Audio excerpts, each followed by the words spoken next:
Hello दोस्तों, स्वागत है आप मेरा यूट्यूब चैनल बीपीएससी जंक्शन पे। तो आज देखेंगे जीके जीएस का मोस्ट 50 इम्पोर्टेंट क्वेश्चन जो आपको बिहार सचिवालय चाहे बीपीएससी दे रहे हैं या अदर कोई भी एग्ज़ाम दे रहे हैं जीके रिलेटेड, उसमें आपको बेहद इसको काम आएगा।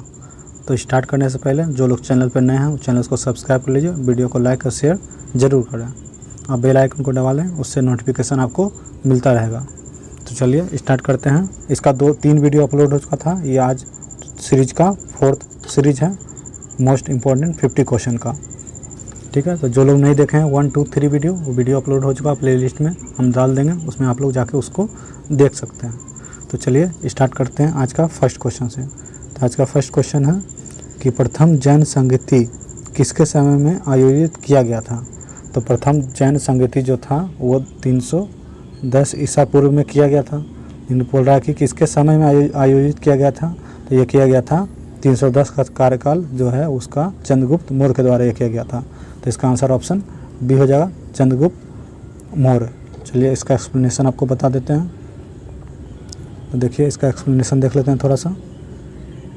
तो प्रथम जैन संगीति जो था वो 310 ईसा पूर्व में पाटलिपुत्रा में चंद्रगुप्त मौर्य के शासनकाल में आयोजित किया गया था।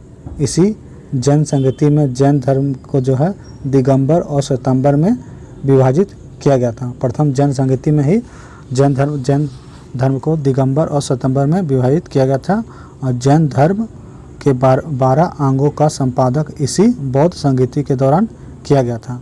बात करें कि इसका प्रथम प्रेसिडेंट कौन था, तो वो था स्थूलभद्र। ये ध्यान रखिएगा। कहाँ हुआ था अभी बताए थे आपको, पाटलिपुत्रा में। फर्स्ट बौद्ध संगति, जैन संगति, प्रथम जैन संगति। चलिए क्वेश्चन नंबर सेकंड की ओर चलते हैं। क्वेश्चन नंबर सेकंड है कि बंदी जीवन किसकी कृति है।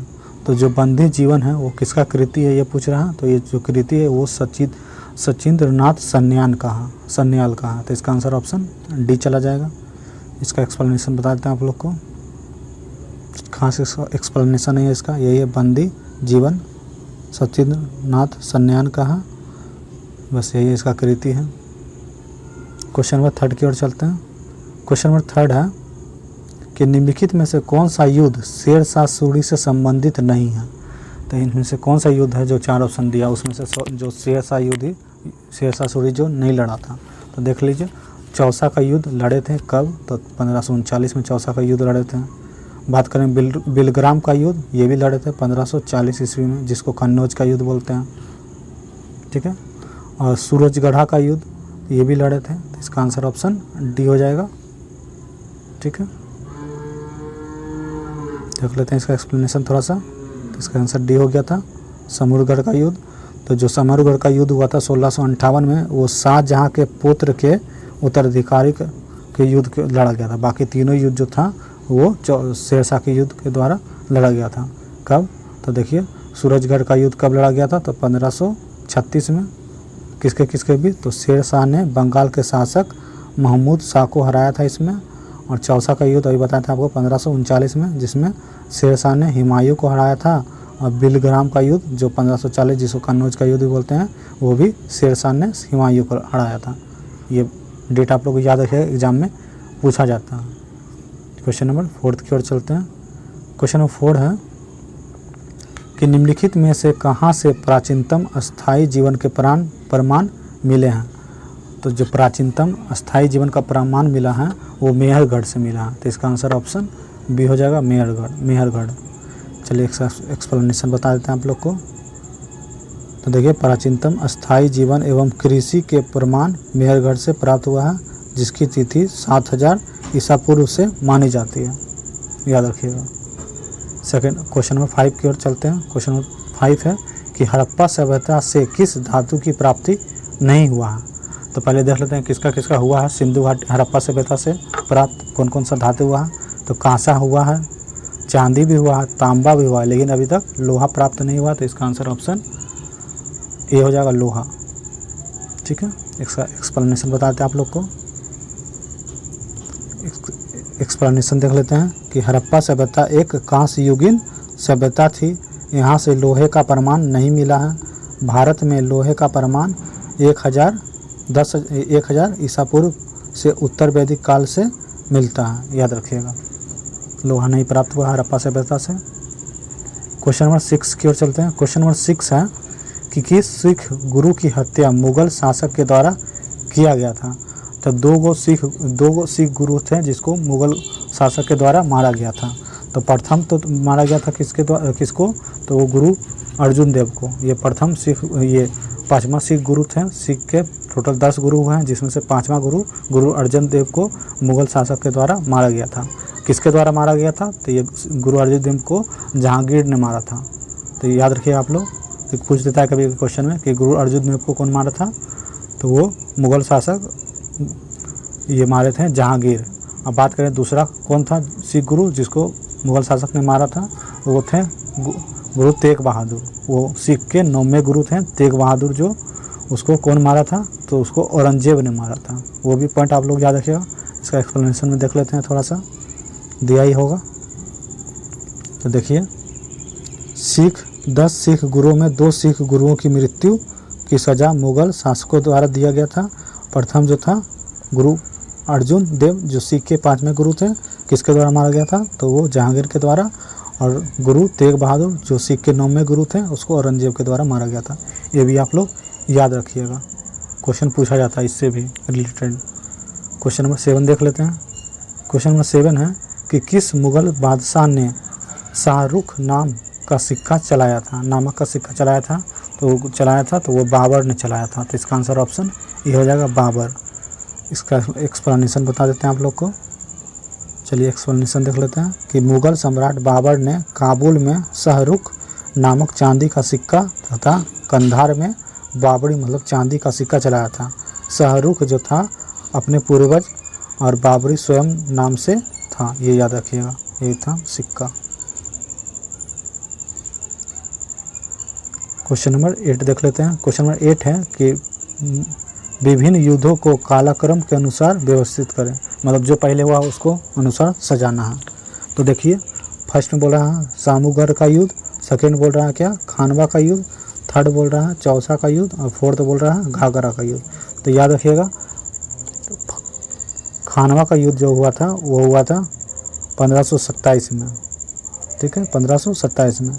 फिर हुआ था घाघरा का युद्ध, ये हुआ था 1529 में, ठीक है। उसके बाद हुआ था चौसा का युद्ध। तो अभी बताए थे आप लोग को चौसा का युद्ध कब, तो 1539 में। और लास्ट में क्या है, सामूगढ़ का युद्ध, ठीक है, जो भी बताए थे आप लोग को, क्या था इसका 1658, ठीक है। तो इसका आंसर क्या पहले क्या होगा, पहले होगा आपका 2, फिर 4, फिर 3, फिर 1। तो देख लेते हैं 2, 4, 3, 1 किस में है, तो है 2, 4, 3, 1, तो ऑप्शन 1 में ही है। तो इसका आंसर ऑप्शन ए हो जाएगा। एक्सप्लेनेशन देख लेते हैं इसका, तो दिया हुआ ही है यहाँ पे। देखिए, खानवा का युद्ध 1527 में किसके बीच, ये भी याद रखिएगा, बाबर और राणा सागर के बीच हुआ था। जो मुगल का संस्थापक था प्रथम जो था वो बाबर ही था। सेकेंड हुआ था घाघरा का युद्ध जो 1529 में हुआ था, बाबर और मोहम्मद लोदी के बीच। और जो तीसरा हुआ था वो चौसा का युद्ध जो 1539 में हुआ था, ये हुमायूं और शेरशाह के बीच हुआ था, जिसमें हुमायूं पराजित हो गया था, शेरशाह जीत गया था। और सामूगढ़ का युद्ध अभी बताया था 1658 में, ये किसके बीच हुआ था, तो औरंगजेब और दारा शिकोह के बीच हुआ था, याद रखिएगा। तो इसका आंसर ऑप्शन ये हो जाएगा। डेट पूछा जाता है एग्जाम में, चाहे आप बीपीएससी दीजिएगा, चाहे बिहार सचिवालय दीजिएगा, या अदर कोई भी जीके रिलेटेड एग्जाम में ये सब क्वेश्चन पूछा जाता है। जो लोग इस चैनल पर नए हैं वो चैनल को सब्सक्राइब कर लीजिए और वीडियो को लाइक और शेयर जरूर करें और बेल आइकन को दबा लें, उससे आपको क्या नोटिफिकेशन मिलता रहेगा। और इस चैनल पर करेंट अफेयर्स का भी वीडियो अपलोड होता है, आपको प्लेलिस्ट में मिल जाएगा।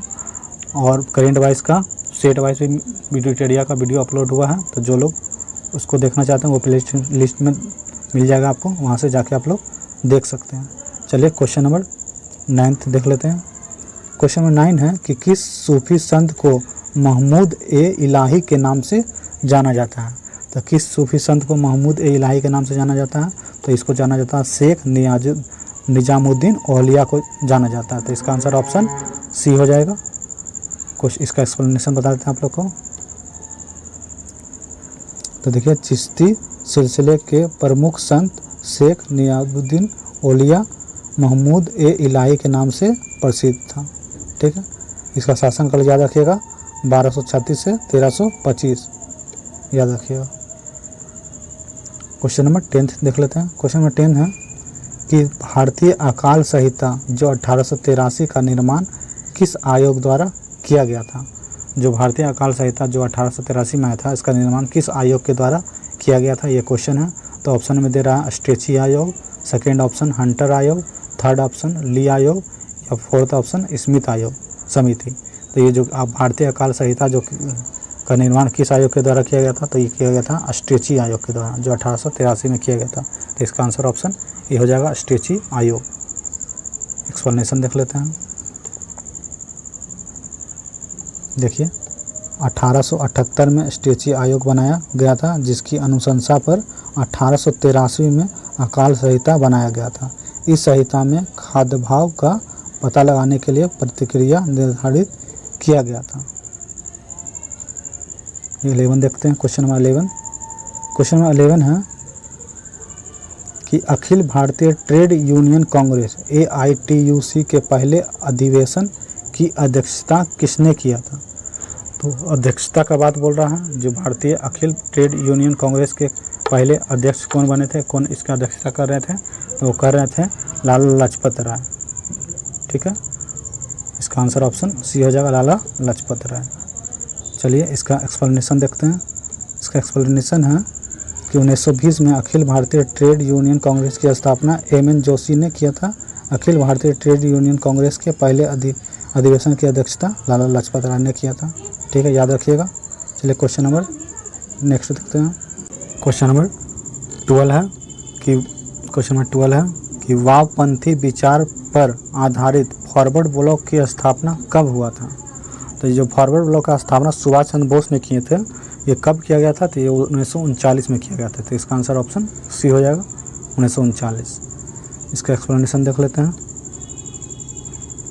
तो वर्ष 1939 में त्रिपुरी संकट के बाद सुभाष चंद्र बोस ने अध्यक्ष पद से इस्तीफा दे दिया था और कांग्रेस की जनता की स्वतंत्रता होने की इच्छा लोकतंत्र और क्रांति का प्रतीक बनाने के लिए उन्होंने मई 1939 में कांग्रेस के भीतर फॉरवर्ड ब्लॉक की स्थापना किया था। याद रखिएगा आप लोग। क्वेश्चन नंबर 13 देख लेते हैं। क्वेश्चन नंबर 13 है कि निम्नलिखित पार्टियों में से किसने भारत छोड़ो आंदोलन 1942 का समर्थन नहीं किया था। इसमें से कौन सा जो है जो वो नहीं किया था समर्थन, तो देख लीजिए। इसका आंसर हो जाएगा आपका कौन जो नहीं किया था। तो देखिए भारत छोड़ो आंदोलन का बात बोल रहा है, तो इसका आंसर क्या पहले देख लेते हैं। फर्स्ट में बोला क्या, हिंदू महासभा, सेकंड बोल रहा मुस्लिम लीग, थर्ड में बोल रहा कम्युनिस्ट पार्टी ऑफ इंडिया। तो कौन नहीं किया था, तो 1, 2 और 3 तीनों नहीं किया था। तो इसका आंसर ऑप्शन डी चला जाएगा। एक्सप्लेनेशन देखते हैं, देख लेते हैं। तो देखिए भारत छोड़ो आंदोलन 1942 को हिंदू महासभा, मुस्लिम लीग और कम्युनिस्ट पार्टी ऑफ इंडिया ने समर्थक नहीं किया था। क्विट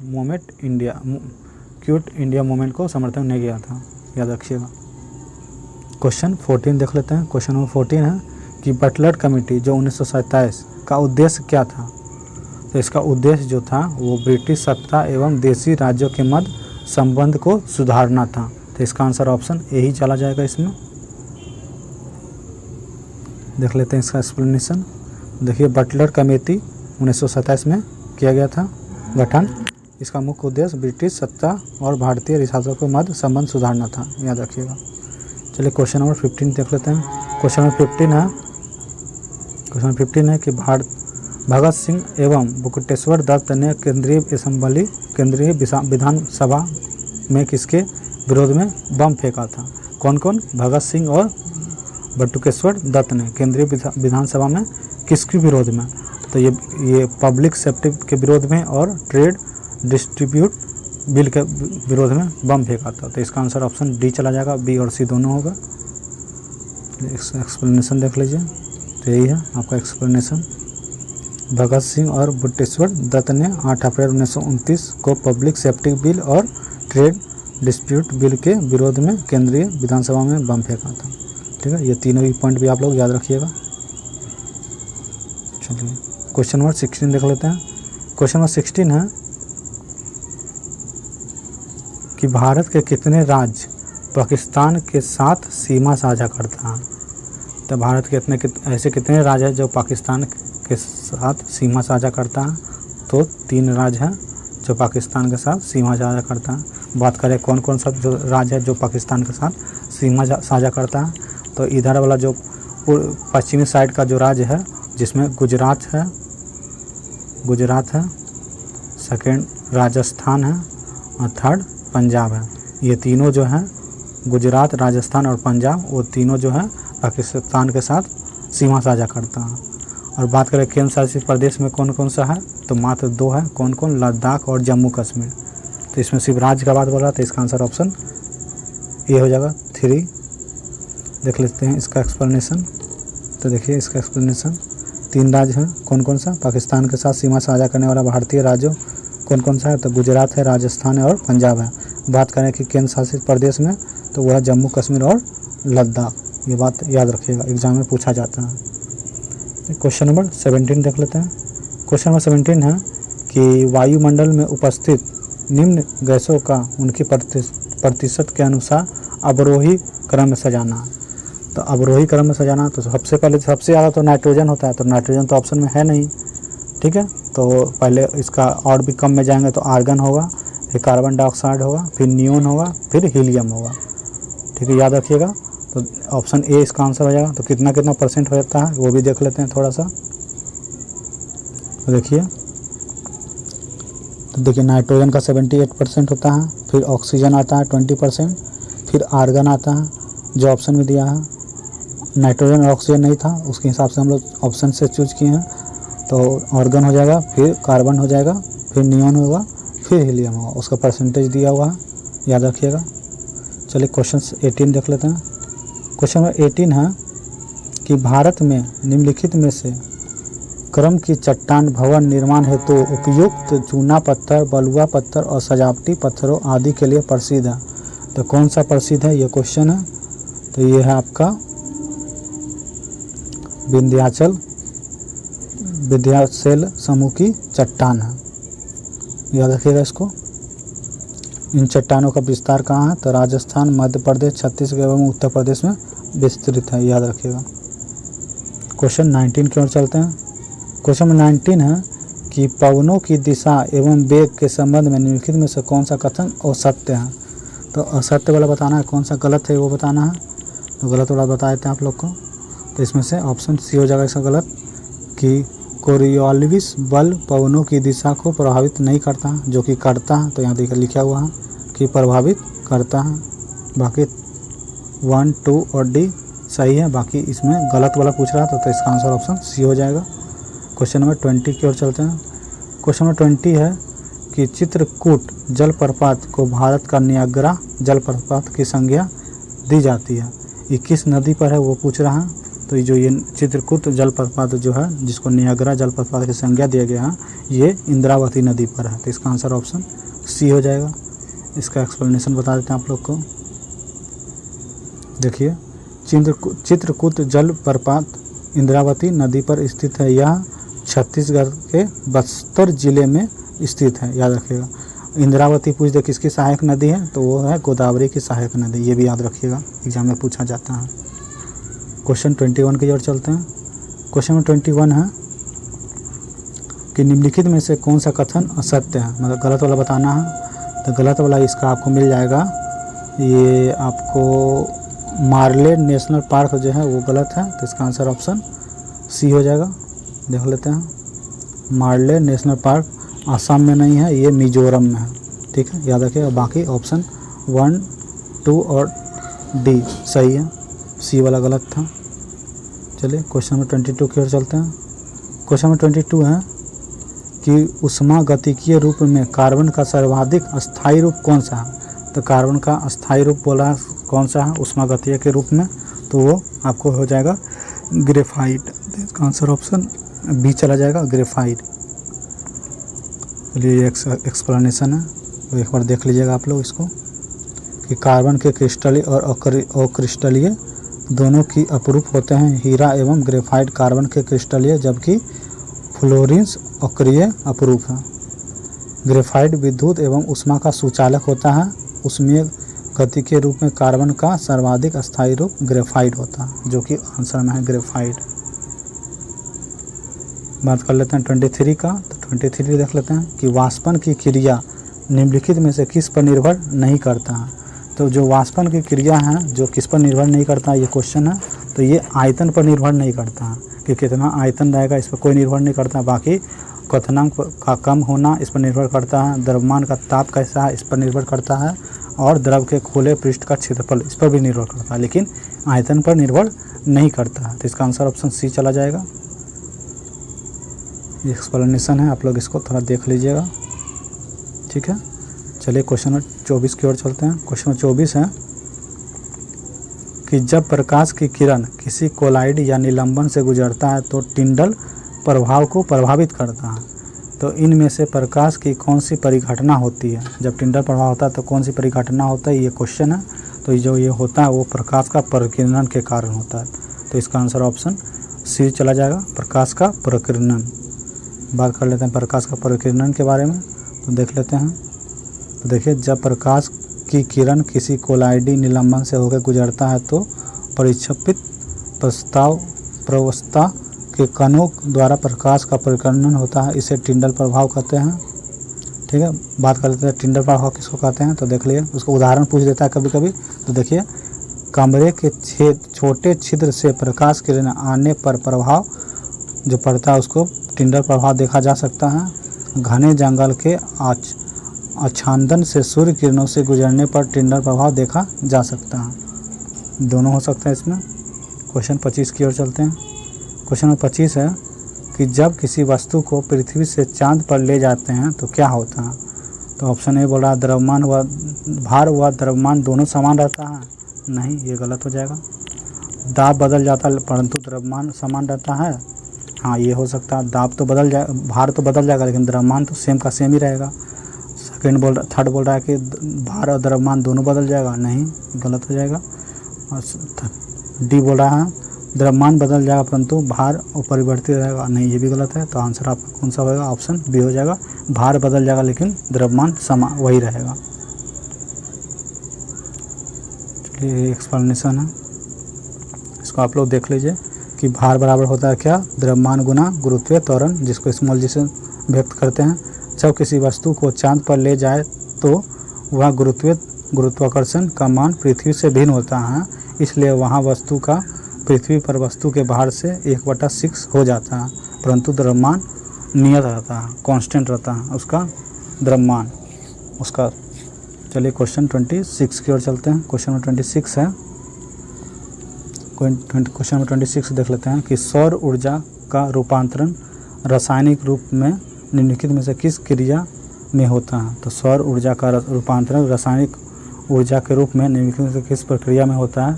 तो वो प्रकाश संश्लेषण के दौरान होता है। तो इसका आंसर ऑप्शन डी हो जाएगा, जिसको क्लोरोप्लास्ट कहा जाता है। तो देखिए, प्रकाश संश्लेषण की क्रिया हरे पौधे सूर्य के प्रकाश की उपस्थिति में क्लोरोफिल की मदद से अपना भोजन तैयार करते हैं। इसमें सौर ऊर्जा का रूपांतरण रासायनिक ऊर्जा में होता है, इसलिए इसका प्रकाश संश्लेषण के दौरान होगा इसका आंसर। क्वेश्चन नंबर 27 देख लेते हैं। क्वेश्चन नंबर 27 है कि निम्नलिखित में से कौन सा तरंग निर्वात में गमन नहीं करता है। तो वो कौन सा तरंग जो वैक्यूम में गमन नहीं करता है। तो वो जो है वो ध्वनि है, जो वैक्यूम में तरंग नहीं करता। बाकी प्रकाश, परावैगनिक और ऊष्मा तीनों करता है, लेकिन ध्वनि नहीं करता। तो इसका आंसर ऑप्शन ए हो जाएगा, ध्वनि। ठीक है, देखिए, ध्वनि तरंग को गमन करने के लिए हमेशा माध्यम की आवश्यकता पड़ती है।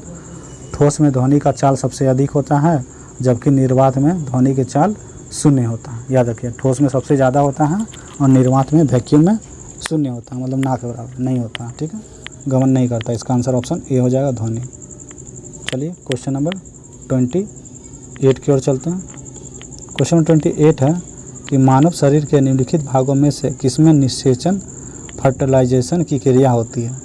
तो ये जो होता है वो आपको अंडा वाहिनी में होता है। तो इसका आंसर ऑप्शन बी हो जाएगा। चलिए इसका एक्सप्लेनेशन बता देते हैं आपको। इसका आंसर क्या हो गया, अंडा वाहिनी। चलिए, मानव में निषेचन फर्टिलाइजेशन की क्रिया अंडावाहिनी या डिंबवाहिनी नली में संपन्न होती है। यहाँ नर युग्मक शुक्राणु तथा मादा युग्मक अंडाणु में निषेचन क्रिया के द्वारा युग्मनज का निर्माण होता है, जो विकास होकर शिशु का निर्माण करता है। ध्यान रखिएगा, बायोलॉजी से क्वेश्चन है। आजकल हर एग्जाम में साइंस से ज़्यादा क्वेश्चन पूछता है, इसलिए साइंस का क्वेश्चन इसमें इंक्लूड है। चलिए क्वेश्चन नंबर 29 देख लेते हैं। निम्नलिखित में से कौन सा जीव एक कोशिकीय जीव नहीं है? तो इसमें से कौन सा है जो एक कोशिकीय जीव नहीं है? तो देखिए, ये आपका कवक जो है वो एक कोशिकीय जीव नहीं है। बाकी अमीबा और जीवाणु और क्लोमाइडोमोनास जो है वो एक जीव है, इसमें कवक नहीं है। चलिए इसका एक्सप्लेनेशन देख लेते हैं। तो यही है, कवक, शैवाल और अन्य जंतु जो होता है वो बहुकोशिकीय जीवों का श्रेणी में आता है, और बाकी जो है वो एक कोशिकीय जीव है। क्वेश्चन नंबर 30 देख लेते हैं। 29 हो गया। इस चैनल पे आप लोग के लिए करेंट अफेयर्स का एक वीडियो अपलोड होता है और बीपीएससी से रिलेटेड प्लेलिस्ट बन चुका है, जिसमें मॉडर्न हिस्ट्री से 3 वीडियो अपलोड हो चुका है और स्टैटिक जीके का वीडियो अपलोड हो चुका है, जो 100 मार्क्स का है। और आपका राज्य व्यवस्था से भी मोस्ट इम्पोर्टेंट क्वेश्चन डल चुका है, 60 क्वेश्चन का हर सेट का। उसमें आप लोग प्लेलिस्ट में जाकर देख सकते हैं, जो लोग बीपीएससी का तैयारी कर रहे हैं इस बार जो देंगे। तो चलिए स्टार्ट करते हैं। क्वेश्चन नंबर 30 देख लेते हैं, और जो इस चैनल पर नए हैं उस चैनल को सब्सक्राइब जरूर करें। चलिए क्वेश्चन नंबर 30 है कि सिस्टेमा नेचुरल नामक पुस्तक किसके द्वारा लिखा गया है?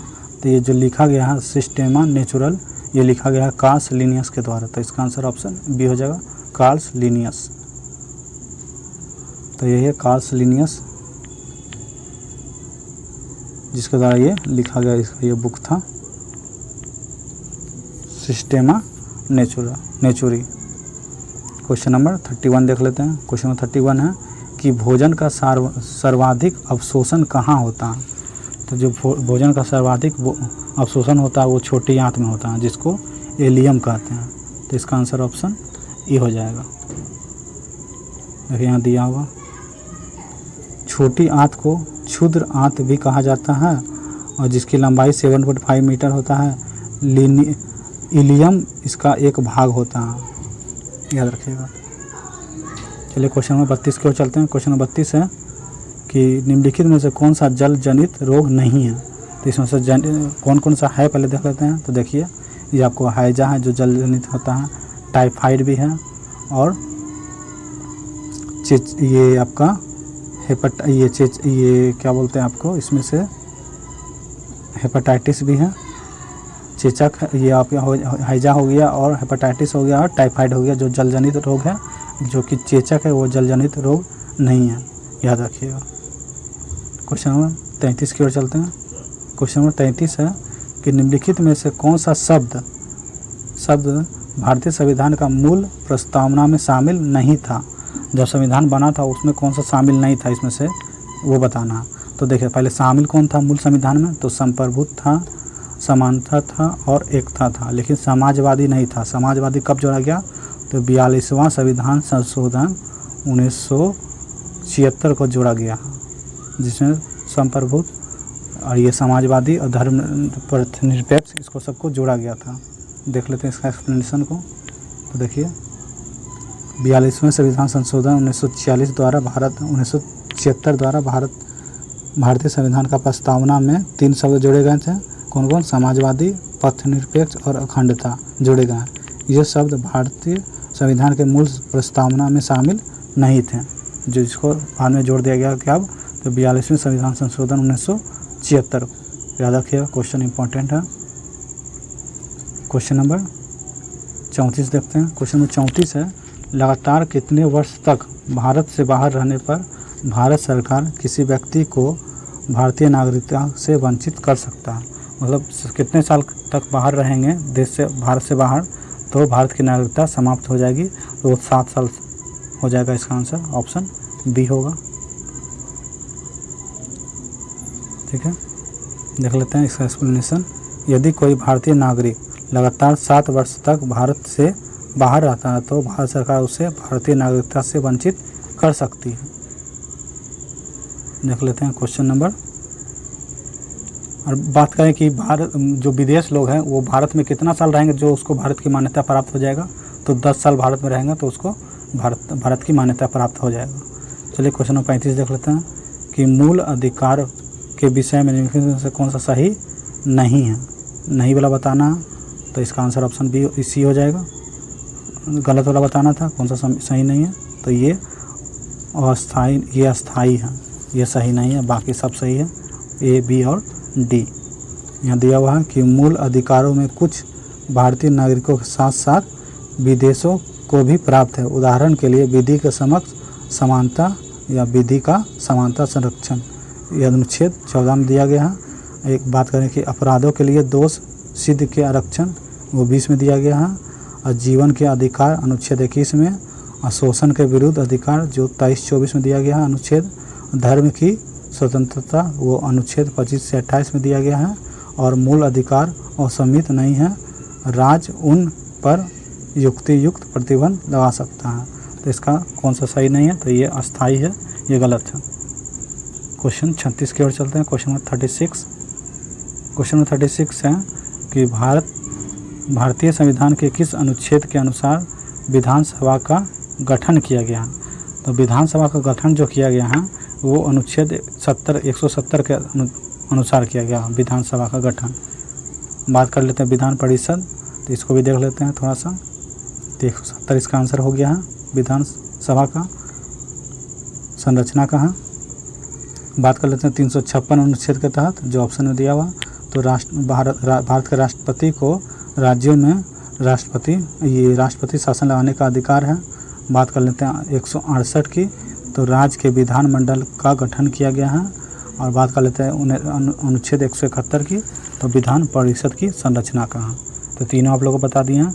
168 जो है वो विधानमंडल का संरचना गठन से है, और जो 170 है वो विधानसभा से है, और 171 जो है वो विधान परिषद से है। तीनों पॉइंट याद रखिएगा आप लोग। क्वेश्चन नंबर 37 देख लेते हैं। क्वेश्चन नंबर 37 है कि निम्नलिखित में से किन्हें विधि के समक्ष समानता से छूट प्रदान की गई है। तो किसको किया गया है विधि के समक्ष समानता से छूट प्राप्त, तो ये राष्ट्रपति को भी किया गया है और राज्यपाल को भी किया गया है, दोनों को किया गया है। तो इसका आंसर ऑप्शन डी हो जाएगा, ए और सी दोनों। ठीक है, ये 361 के अनुच्छेद में ये प्रावधान किया गया है, इसको एक बार आप लोग देख लीजिएगा। चलिए क्वेश्चन 38 देख लेते हैं। क्वेश्चन नंबर 38 है कि संविधान के किस अनुच्छेद में राज्य को यह निर्देश दिया गया है कि राज्य यह प्रयास करेगा कि उत्पादन तथा धन का अहितकारी संकेंद्रित ना हो। तो ये किया गया है अनुच्छेद 39 का बी में। ठीक है, 39 का सी में, सॉरी इसका 39 का सी में किया गया है, 39 का सी में। संविधान के अनुसार अनुच्छेद 39 सी में राज्य को यह निर्देश दिया गया है कि राज्य यह प्रयास करेगा कि उत्पादन और धन का अहितकारी संकेंद्रित ना हो। तो 39 का सी में ये कहा गया है। क्वेश्चन नंबर 39 देख लेते हैं। क्वेश्चन नंबर 39 है कि क्षेत्रीय परिषदों का पदेन अध्यक्ष कौन होता है। किसका बात हो रहा है, क्षेत्रीय परिषद का पदेन अध्यक्ष। तो जो ये होते हैं वो केंद्रीय गृह मंत्री होते हैं। ठीक है, अभी गृह मंत्री कौन है, अमित शाह हैं। ठीक है, याद रखिएगा। तो यही केंद्रीय गृह मंत्री होते हैं, केंद्रीय परिषद का अध्यक्ष, क्षेत्रीय परिषद का अध्यक्ष। एक्सप्लेनेशन बताते हैं आप लोग को। मिनिस्टर ऑफ होम अफेयर्स, क्षेत्रीय परिषद का पदेन अध्यक्ष केंद्रीय गृह मंत्री होता है। क्षेत्रीय परिषद का गठन राज्य पुनर्गठन अधिनियम 1956 के तहत किया गया था। संबंधित राज्य के मुख्यमंत्री उपाध्यक्ष होते हैं जो कि प्रतिवर्ष बदलते हैं, ये भी याद रखिएगा। गठन कब किया गया था, 1956 में। 39 हो चुका, 40 नंबर देख लेते हैं क्वेश्चन। क्वेश्चन नंबर 40 है कि समावेशी विकास सूचकांक निम्नलिखित में से किसके द्वारा जारी किया जाता है। तो समावेशी विकास सूचकांक जो है किसके द्वारा किया जाता है, तो ये किया जाता है विश्व आर्थिक मंच के द्वारा। तो इसका आंसर ऑप्शन सी हो जाएगा। देखिए इसका एक्सप्लेनेशन बताता है। तो वर्ल्ड इकोनॉमिक फोरम जो है इसके द्वारा ये किया जाता है। चलिए क्वेश्चन नंबर 41 को देख लेते हैं। क्वेश्चन नंबर 41 है कि राष्ट्रीय खाद्य सुरक्षा अधिनियम किस वर्ष लागू हुआ था। ऑप्शन दे रहा 2011, 2012, 2013, 2014। तो राष्ट्रीय खाद्य सुरक्षा अधिनियम जो है वो 2013 में लागू हुआ था। तो इसका आंसर ऑप्शन सी हो जाएगा 2013। चलिए इसका एक्सप्लेनेशन बताते हैं आप लोग को कि राष्ट्रीय खाद्य सुरक्षा अधिनियम सितंबर 2013 को लागू हुआ था। इसके तहत गरीब व्यक्तियों को चावल, गेहूं और मोटे अनाज पर, तो चावल पर कितना, तो 3 रुपया, और गेहूं पर कितना, तो 2 रुपया, और मोटे अनाज पर 1 रुपया प्रति किलोग्राम के मूल्य पर उपलब्ध कराए जाते हैं। याद रखिएगा आप लोग इसको। क्वेश्चन नंबर 42 की ओर चलते हैं। क्वेश्चन 42 है कि भारत में योजना अवकाश की अवधि मानी जाती है। तो ये ऑप्शन में तो 2 बार हुआ है भारत में योजना अवकाश के। एक बार का हुआ 1966 से 69, और सेकेंड बार जो हुआ था 1990 से 92। तो ऑप्शन में ये वाला तो नहीं दिया हुआ, तो ऑप्शन में सिर्फ ये वाला दिया हुआ, तो ऑप्शन ये आपका डी हो जाएगा। ऑप्शन के हिसाब से इसको चूज कर लें, ऑप्शन डी होगा इसका आंसर। तो देखिए भारत में 1966 से लेकर 69 और 1990 से लेकर 1992 की अवकाश की अवधि मानी जाती है 2 बार। याद रखिएगा, इसको प्लानिंग कमीशन बोलते हैं। चलिए क्वेश्चन 43 की ओर चलते हैं। क्वेश्चन 43 है कि आधारभूत उद्योग के अंतर्गत निम्नलिखित में से कौन सा शामिल नहीं है। तो किसका बात बोल रहा है, आधारभूत उद्योग के अंतर्गत कौन सा शामिल नहीं है। तो देखिए पहले शामिल कौन कौन सा है वो देख लेते हैं। तो शामिल कोयला शामिल है, उर्वरक भी शामिल है, सीमेंट भी शामिल है, लेकिन ई कॉमर्स शामिल नहीं है। तो इसका आंसर ऑप्शन सी चला जाएगा, ई कॉमर्स। देखिए इसका एक्सप्लेनेशन बता देते हैं कि औद्योगिकी के लिए कुछ विशेष उद्योगों का उपस्थित आवश्यक है जिन्हें आधारभूत उद्योग या कोर उद्योग कहा जाता है।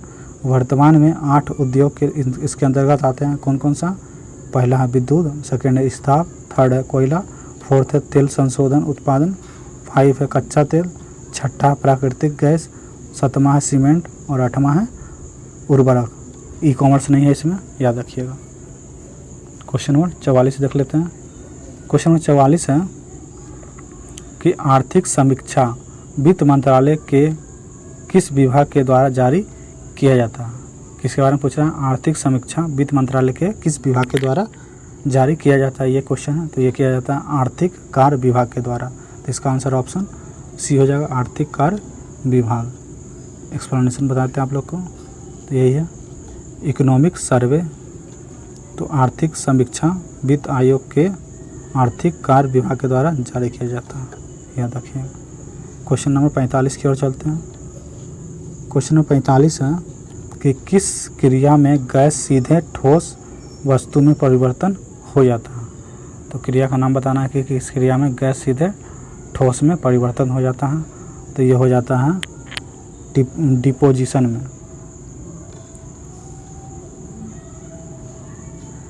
देख लेते हैं एक्सप्लेनेशन। डिपोजिशन वह प्रक्रिया है जिसके द्वारा कोई पदार्थ गैस अवस्था से सीधे ठोस अवस्था में परिवर्तित हो जाता है। याद रखिएगा आप लोग इसको, चेंज इनटू सॉलिड स्टेट में। क्वेश्चन नंबर 46 की ओर चलते हैं। क्वेश्चन नंबर 46 है कि निम्नलिखित में से कौन सा ईंधन गैस सोल्डिंग में उपयोग किया जाता है। कौन सा ईंधन जो गैसीय है जो वेल्डिंग में उपयोग किया जाता है, जोड़ने उड़ने में जो देखते होंगे लोहार लोग जोड़ते हैं, उसमें कौन सा गैस का प्रयोग किया जाता है, ये क्वेश्चन है। तो वो किया जाता है एसिटिलीन का। तो इसका आंसर ऑप्शन डी हो जाएगा, एसिटिलीन। याद रखिएगा, एक्सप्लेनेशन बताते हैं आप लोग को। तो यही गैस होता है जो यहाँ से किया जाता है, जो लोहा जो होता है वो जोड़ता है लोहार लोग। तो यही है एसिटिलीन गैस का इसका प्रयोग किया जाता है इसमें, याद रखिएगा, बिल्डिंग के फॉर्म में। क्वेश्चन नंबर 47 देख लेते हैं। क्वेश्चन नंबर 47 है कि वस्तु की मात्रा बदलने पर निम्नलिखित में से क्या अपरिवर्तित रहता है। जब वस्तु की मात्रा बदल देंगे तो क्या अपरिवर्तित रहेगा, ये क्वेश्चन है। तो इसका जो घनत्व है वो अपरिवर्तित रहेगा। तो इसका आंसर ऑप्शन बी हो जाएगा, घनत्व। ठीक है, याद रखिएगा। देखिए, वस्तु का मात्रा बदलने पर वस्तु का आयतन, भार और द्रव्यमान बदल जाता है, लेकिन घनत्व उसका नहीं बदलता है, उसका डेंसिटी जो है वो नहीं बदलता है, याद रखिएगा। फार्मूला भी इसका देख लीजिए थोड़ा सा कि डेंसिटी बराबर क्या होता है, तो मास बाय वॉल्यूम। चलिए क्वेश्चन नंबर 48 देख लेते हैं। क्वेश्चन नंबर 48 है कि धुआं किस प्रकार का मिश्रण है। तो धुआं किस प्रकार का मिश्रण है, तो यह है आपका गैस के साथ, यह है एक तरल और एक ठोस के साथ मिश्रण गैस।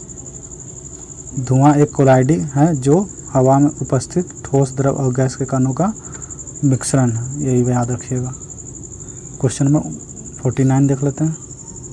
क्वेश्चन नंबर 49 है कि निम्नलिखित में से कौन सा देश या क्षेत्रीय यूनाइटेड किंगडम का हिस्सा नहीं है, मतलब यूके का हिस्सा कौन सा नहीं है ये पूछ रहा है।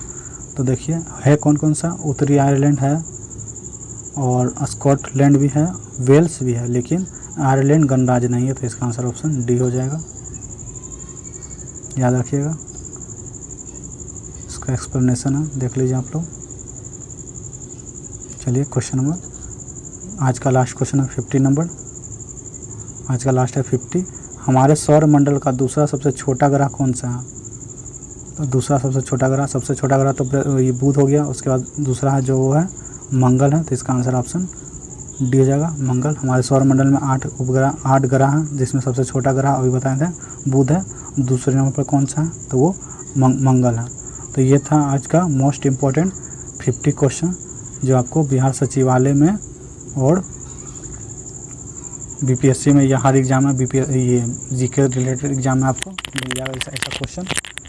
तो चैनल को सब्सक्राइब करना ना भूलें और वीडियो को लाइक और शेयर जरूर करें। मिलते हैं नेक्स्ट वीडियो में एक नया सेट लेके, जब तक के लिए धन्यवाद।